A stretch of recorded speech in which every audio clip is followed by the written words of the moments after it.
What's good, y'all? This your country cousin Pete McCorvey, aka Peter Mac. Man, get on up here, pull you up one, light you up one, kick your shoes off, relax, baby. You around family, we on the porch. It's Pete McCorvey's Porch Talk. Let's do this.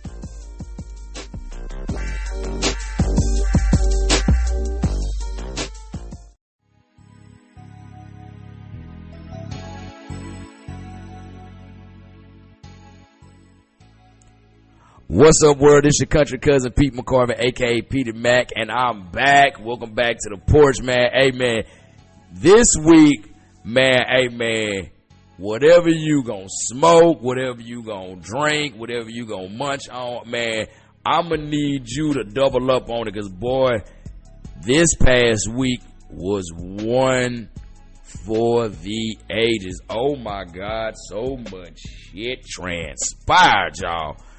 Ooh, okay, starting with me. So, y'all know how I make them floating head videos. I use that on TikTok, and for some reason, now TikTok is acting up. It's not letting me resize my head so you can see all the text and everything in it. But luckily for me, shout out to my boy, Ruben Warren. If y'all not following him on IG, go follow him. Very funny comedian, especially his Black Ranger series. Like, he does a series about, like, being the Black Power Ranger and how it would be if he's in situations like a black man should be. Hilarious shit. Definitely go follow him. Ruben told me about how to find the feature on Instagram, so I was able to do that, and now we're right back to normal, man. Oh, it's great. I actually made a video today using it, and it talks about how we had the best fine shits in the late 90s and early 2000s.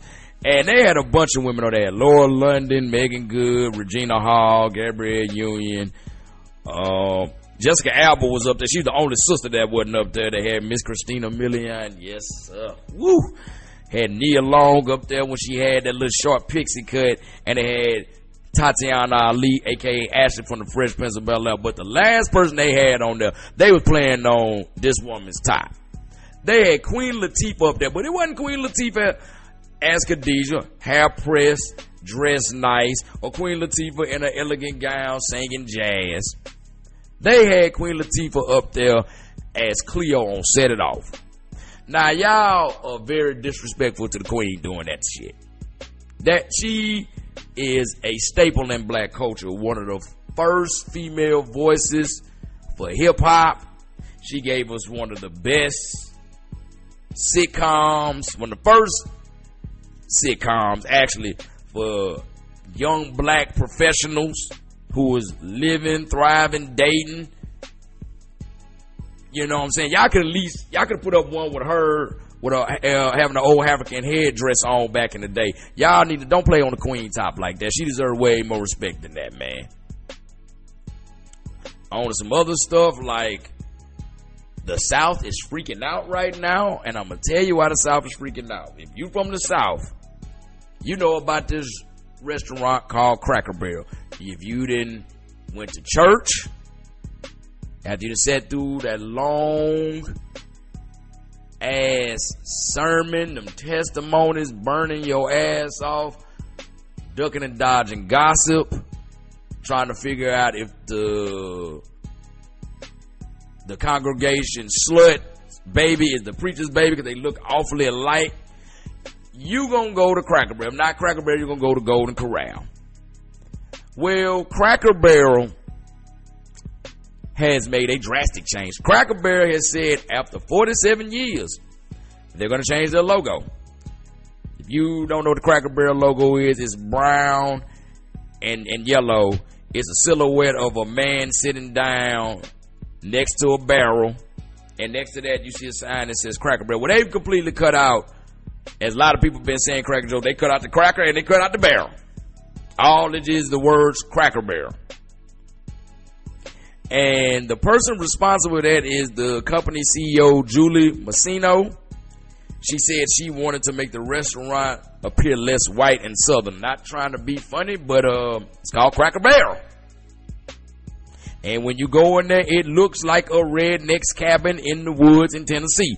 The only thing, when you go into like a little old country store, you know how you go in a country store right before you go in there to go to the dining area?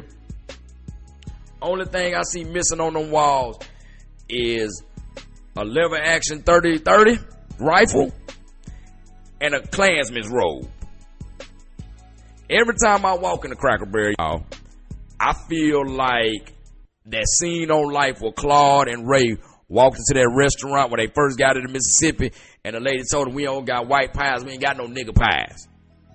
I swear I feel like every time I walk in the Cracker Barrel, you seen the movie, like you watch Mississippi Burning or any other movie where the main character is going to decide they're going to stand up against racial injustice, they're going to eat what they want to eat, and you see all the white people sitting there talking, and the person come in and just, and everybody just stop and just look at them like,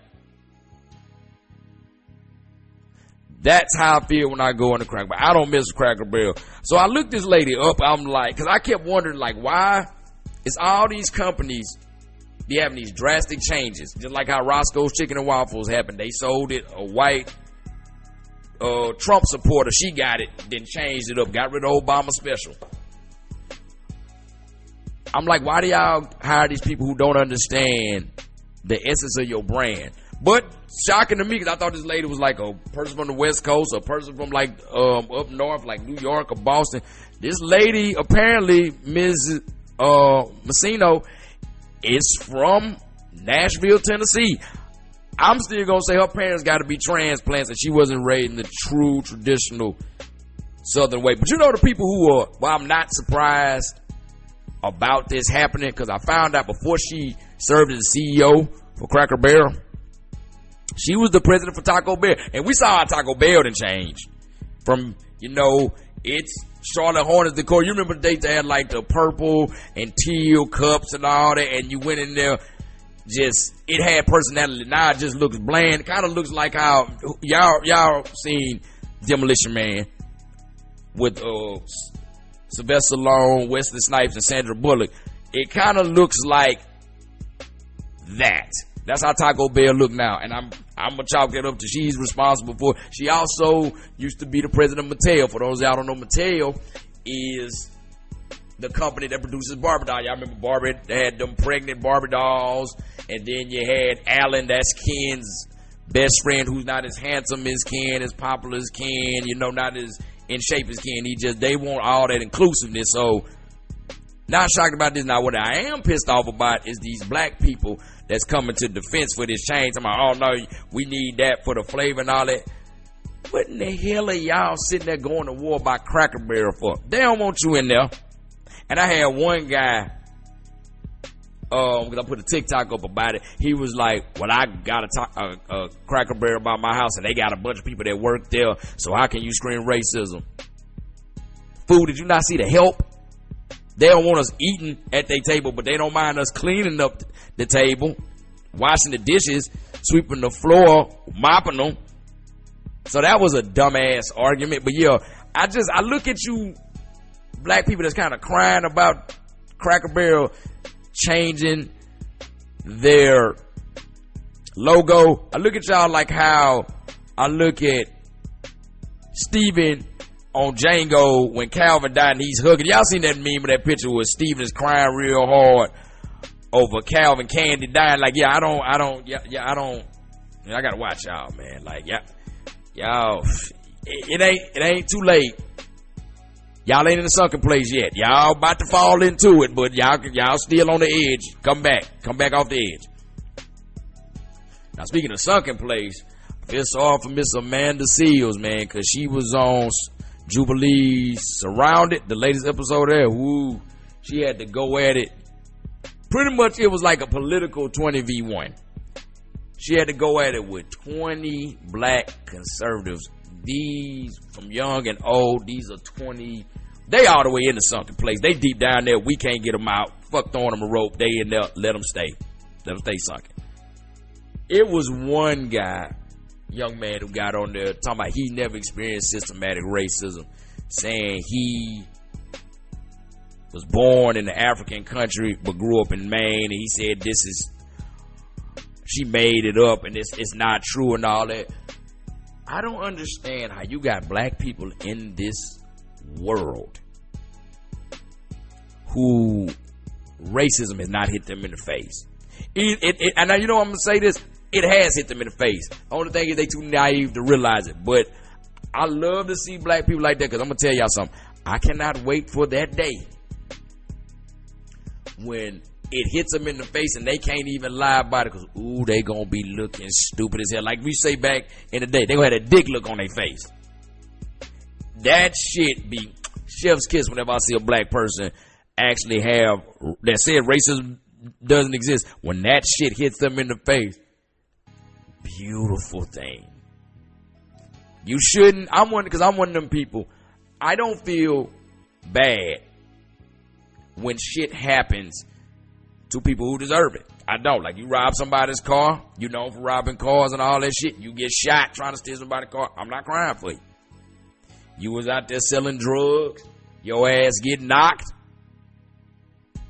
I ain't finna go down there screaming free. You know, you can go ahead and sit for them next 15, 20 years, play them, because you knew the risk, especially as a black man, you knew they was gonna throw the book at you. So, yeah, I don't cry for people in the wrong. I don't do that. I don't God bless you or bless your heart. I don't do none of that. I be like, I bet your ass ain't gonna do it no more. I bet you learn.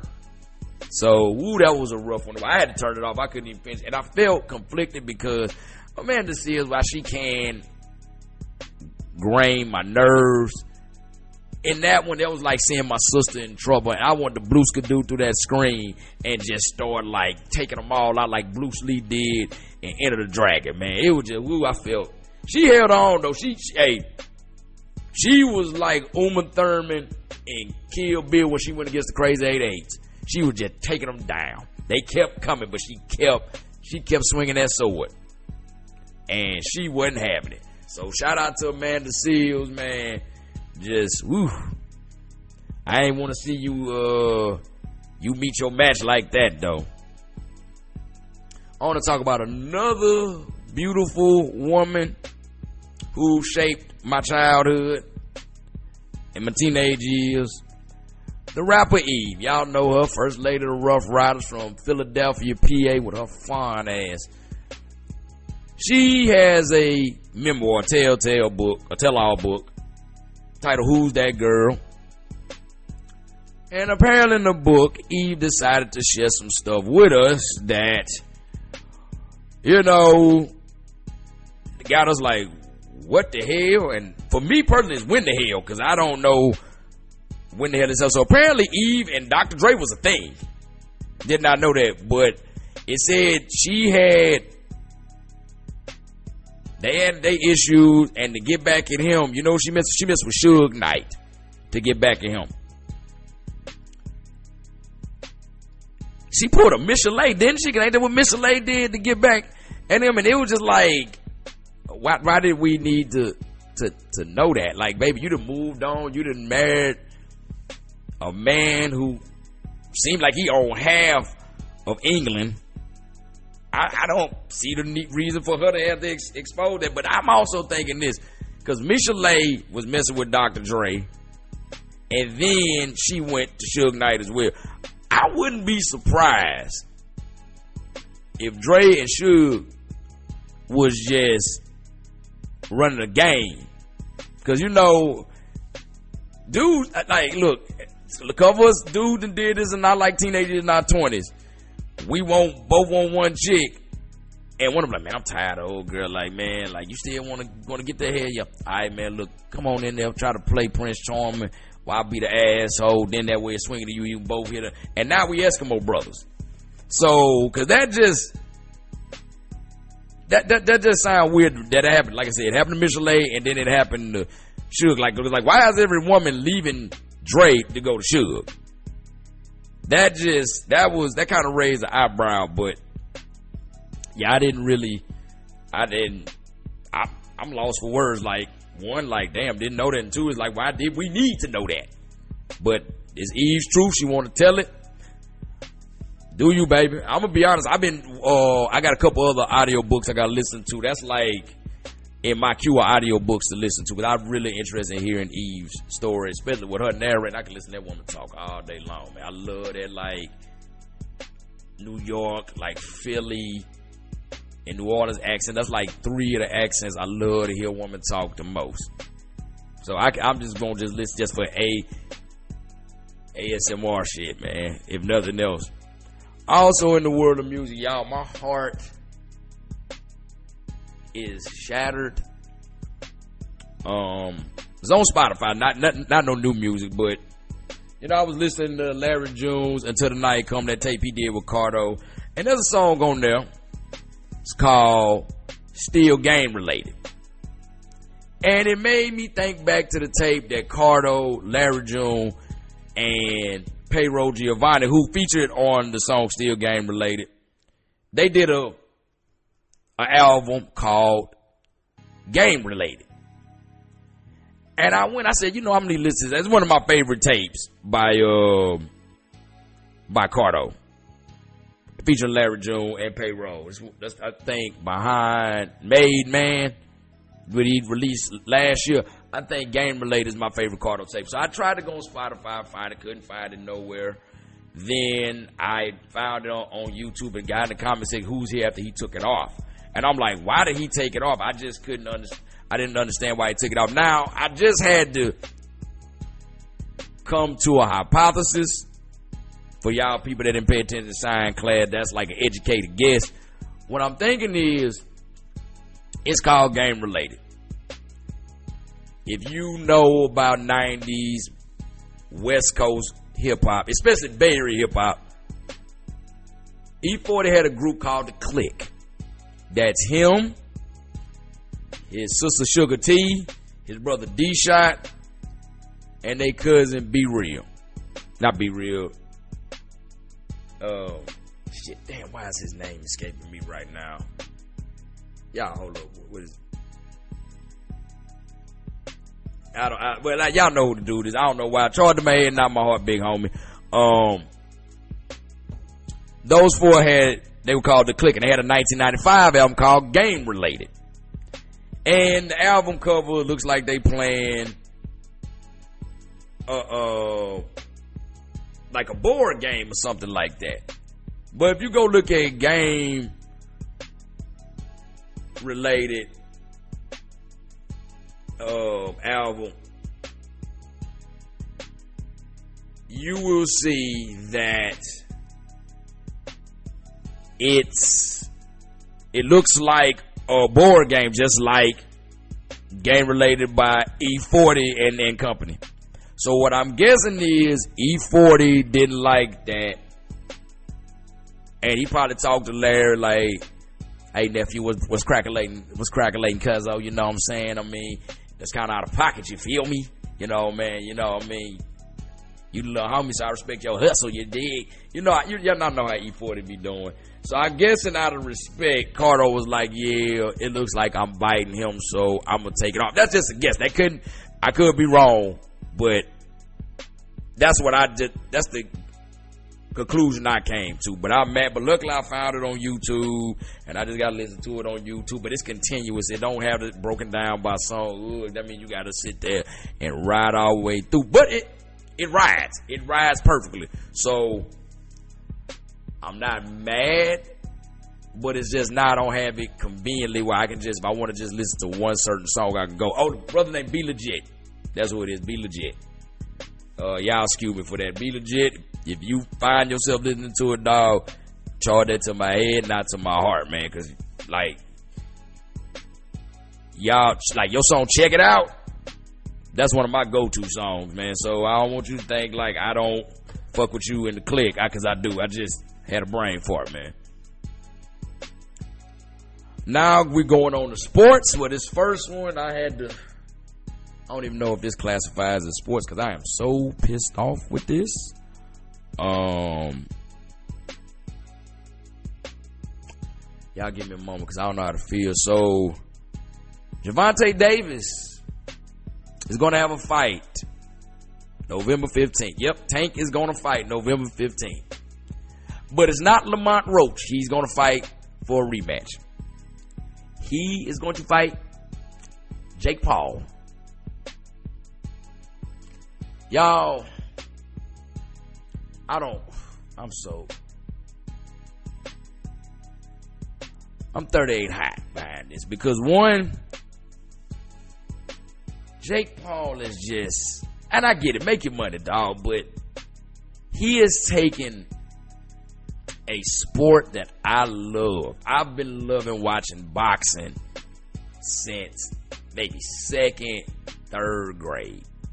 You know, my dad or my cousin used to throw fight parties. You know about them fight parties. That's why all the grown folk get together, they drink, barbecue, or grill, like eat. And really as a kid, you're not even supposed to be in the front room. If you are in the front room, you the remote kid. You the remote guy. It's turn it up, turn it down. Hey, turn it, the fight about to come on. You the remote person. You both turn it up, turn it down. Don't do like I did one time. One time I made a mistake and changed the channel. It was, matter of fact, I remember the fight. It was De La Hoya versus Sugar Shane Mosley won. I made a mistake and changed in the middle of the 10th round by accident. All I heard was, "Hey, what the fuck, boy?" I was like, "Oh shit!" I thought they was finna do me like Sugar Shane was doing De La Hoya. I thought they were finna go upside my head. But you know, I digress. You know, he just turned it into a spectacle, man. Like I said, from going to them fight parties to my dad taking me to see fights, like some of them championship fights. Like I saw two of Roy Jones Jr.'s title fights. I've seen Layla Ali defend her title. You know, Michael Jordan ended up coming in the building. Her dad was in the building. Well, she defended it against Christy Martin. I remember that, beat the shit out of Christy Martin too. And he's just making a spectacle of it, man, because him and Tank ain't even in the same weight class.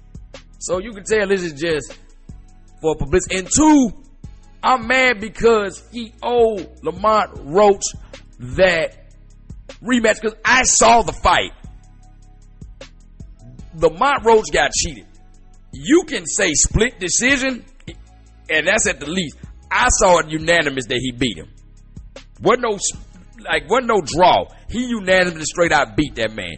And Lamont Roach went to social media and he tweeted. He said straight up, he was like, "What I tell you," and he put like 3 or 4 ducks with an LOL. Basically, he ducking me. Which Tank, I'm not. I don't want to say this against Tank, because like I said, I love Tank. But Tank, come on, man, get that after you do this, get that man that title shot, man. Give him that title shot. Don't Tank. You was like one of our last great fighters that kept the sport what I consider pure. Because I know you I know Tank got it. Because I remember when he fought, I forgot who that was. He fought 2023. But when he came out to that fight and he had Chief Keef with him singing Love Sosa, I was like, oh yeah, it's over with. And he got that man up out of 8 rounds. So, man, get that man his title fight, man. Don't get your money, but get that man his shot at the title, bro. Don't go out like this. Don't take your legacy like this, man. Cause you going down as one of the greatest fighters, but this, man, come on, man. Also, we finna talk about yes, we are in the preseason for the NFL with 3 preseason games in. Saw the first game on Thursday night that I was able to catch. That was the Giants versus the Patriots for Thursday night football on Prime. Giants won 42-10.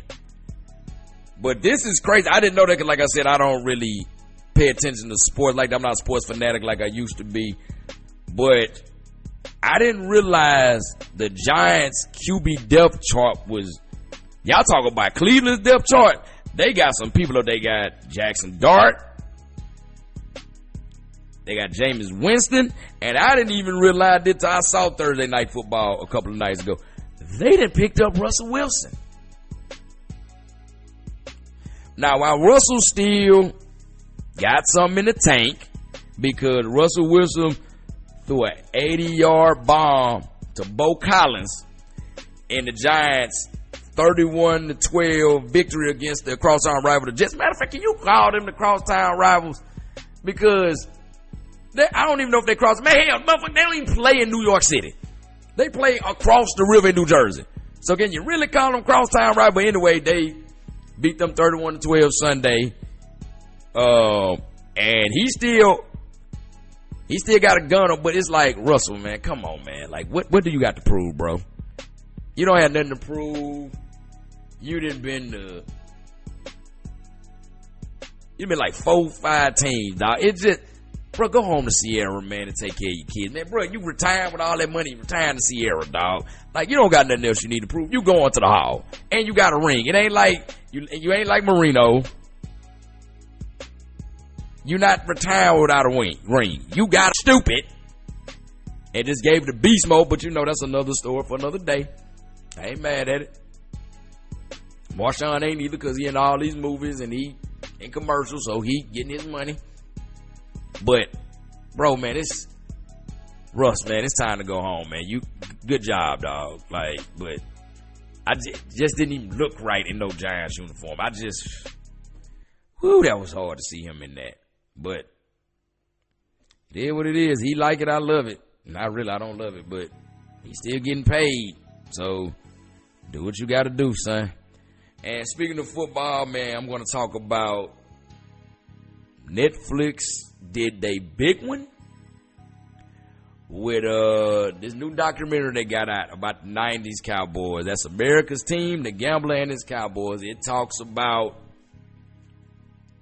the formation of the Cowboys when Jerry Jones acquired the team and the Saturday Night Massacre in 89. Then he hired Jimmy Johnson.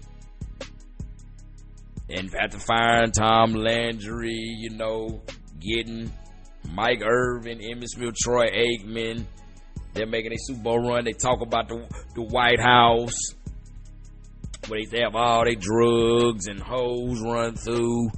Then it talks about how it was thoroughly good. I'm gonna be honest, that is the NFL's answer to The Last Dance that they did for. So this is like the 90s Bulls. They was the basketball team of the 90s. Like, you couldn't go nowhere without everybody. My favorite basketball team, Chicago Bulls. They got a Jordan jersey, Jordan sneakers, Bulls jacket, Bulls snapback. That's how the Cowboys was. Everybody, I'm a Cowboy fan. Couldn't go anywhere without seeing the Aikman jersey, Irvin jersey, Emmitt Smith jersey. When Deion got there, a Deion Sanders jersey. And it's crazy because seeing what colors these two are, the Cowboys blue and the Bulls are red. Like, some fractions in the streets. I ain't gonna say them people's name, but they mainly reside out there in Southern California. And the 213 and the 310 and the 818, all over there. They got it in behind them colors. People lost their lives, and people got seriously injured. Families got torn apart, and people sitting down right now in either Chino, Pelican Bay, Folsom, or San Quentin behind them two colors. But yeah, they doing it. Hey, I'm gonna say this: ESPN 30 for 30.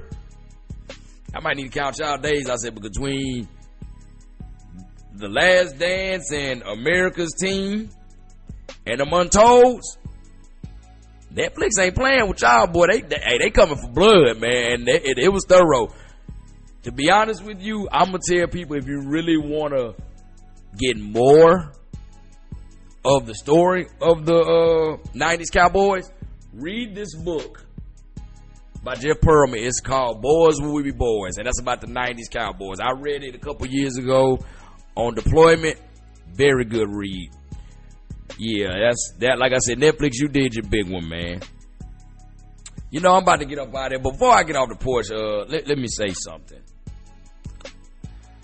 I was talking to a family member of mine. Well, I call family is my play auntie. She's a white lady. And she, every time we talk on the phone, somehow she brings up Trump.